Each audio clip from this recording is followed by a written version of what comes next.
Hello ladies and gentlemen, welcome to Simple Theories with That Creepy Reading, and today I would like to tell you about a simple theory simply known as the Billy and Mandy memory theory.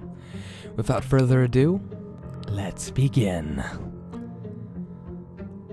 Remember the grim adventures of Billy and Mandy, episode Who Killed Who? In the episode, Mandy retrieves some dice from a house. There is a scene where she meets a woman named Miss Dolan, voiced by Betty White. She is, of course, an elderly woman who converses with Mandy over what Billy had said earlier in the episode of Mandy.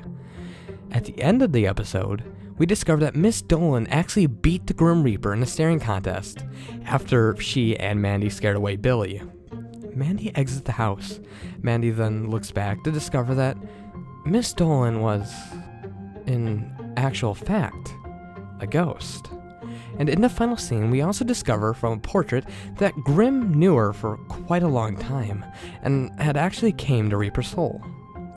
What's more unsettling is the fact that Miss Dolan had known Grim for so long, almost as if Grim was her friend throughout her entire life. Just like Mandy, if you think about it. The similarities are actually quite shocking. Just look at how Miss Dolan consistently beats death, and how Mandy completely wins over Grim in almost every episode, such as in arguments or situations. Also, if you look back at the pendant Miss Dolan was wearing, you can see that it is in fact a spider. Mandy has always had affinity towards spiders, and has showed no fear towards Jeff the spider. Furthermore, if you look at how Miss Dolan reacted when Mandy said that Billy didn't allow Mandy to play Who Killed Who, simply because Mandy was a girl, Miss Dolan reacted violently and never really stated why. What if she's remembering those exact words when Billy told her all those years ago? It should be noted that at the very beginning of the show, Mandy could have beaten Grim in a staring contest, but in reality, she beat him in a limbo competition at the beginning of the series. Due to Miss Dolan's old age, she could have confused the limbo contest for a staring contest, that she and Billy had simply won at that. Mandy could be a very senile old woman who is remembering her childhood memories in the form of Miss Dolan, and she began to imagine what she experienced as a child. However, instead of normal people, she remembers monsters, as she is schizophrenic. Have you not noticed that the show gets progressively weirder and weirder? This could be due to the fact that she is slowly losing her mind, but yet in her imagination, everything is going on perfectly and ordinary. For example, in episode 10, season 6, the plan to force obedience upon Mandy backfires, and Mandy seemingly takes control of the people around her by commanding them to do so.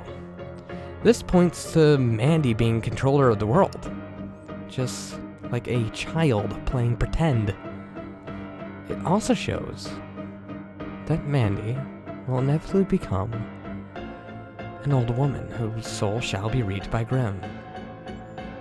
And in her last dying breath, she realizes that Grim had finally won. Well, that was the Billy and Mandy memory theory, and to be honest, it's quite a good theory. The great idea is that it actually kind of makes sense, Mandy being controller of the world, which she actually is shown to be, being this fearless girl who basically takes charge and shows no emotion, and the fact that Miss Dolan in the episode, again, could be seen now remembering old past events and simply reliving her childhood memories in her old senile mind, and the fact that we all inevitably die, and that Grim is the person who takes our souls, actually does make sense, and there is quite a lot of coherence in the story. I would have to say that this might be one of the best theories I've read. It's not quite a long shot to say that this could be an actual good theory.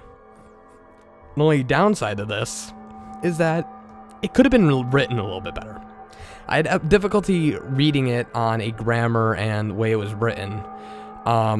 But besides that, this is a fantastic story, and honestly a 10 out of 10 when narrated, but when reading, I give a little bit of caution. This story was done by my good friend Carrot. I'll leave a link to his channel in the description below. He also reads creepypasta just like I do, and he also needs some help with general channel art, so if you're an artist who might be willing to help him out, go to his channel and be like, yo, you have a sexy voice.